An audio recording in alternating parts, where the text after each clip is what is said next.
সেটা সেটা জানে, সেটা সিবিআই কি তদন্ত করছে সিবিআই জানে, সেটা আমরা কি করে বলবো বলুন। সিবিআই যা বলছে, সিবিআই এর কথা বলছে, সিবিআই কি করছে আমাদের তো বলছে না, আমাদের শুধু বলছে আমরা আমাদের সাধ্যমতো চেষ্টা করছি যাতে সমাধান করতে পারি।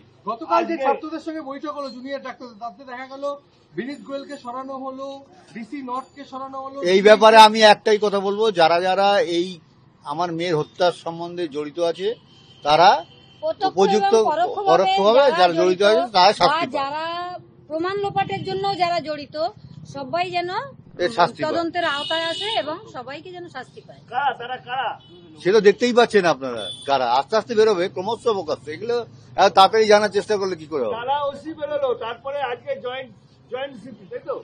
না না না, অ্যাসিস্ট্যান্ট অ্যাডিশনাল জানি না, যারা যাকে ভালো যারা যারা জড়িত তদন্তের আওতায় আছে এবং সবাইকে যেন মানে আমরা তো ওই মুহূর্তে কাউকে চিনতে পারছিলাম না, আর আমার চেনাদের কথাও না।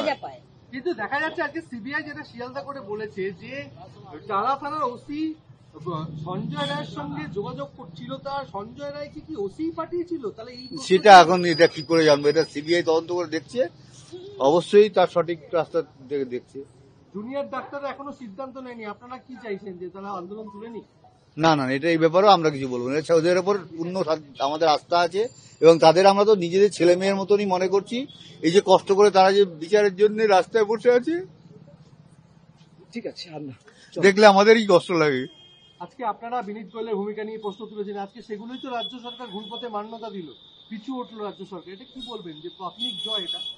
না না না, এটা জয়ের কি আছে, এটা জয়ের বিচার পাবে,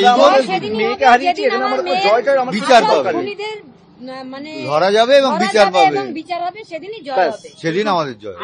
ঘটনা আজকে যে সুপ্রিম কোর্টের যে অগ্রণী মানে যে রায় এবং মুখ্যমন্ত্রী তিনি যে প্রশাসনিক রদবদল করলেন, এতে কি আপনারা খুশি? আমাদের খুশি হওয়ার কিছুতেই নেই। আমাদের খুশি হতো যদি আমাদের মেয়েটা ফেরত আসতো, সেটাই খুশি হতো। আমরা কোনো কিছুতে খুশি বা আনন্দের কোনো ব্যাপারই নেই, ব্যাপার একটাই সুপ্রিম কোর্টে দেখাচ্ছে যে খুব উদ্বিগ্ন তারা মেয়েদের নিরাপত্তা নিয়ে কর্মস্থলে। সেটা আজকে একটা ঘটনা পূর্ব বর্ধমানে দেখতে পাচ্ছেন আপনারা। আজকে একটা মেয়েকে আমি হারিয়ে ফেলেছি, তারপরে ওনাদের টনক নড়বে?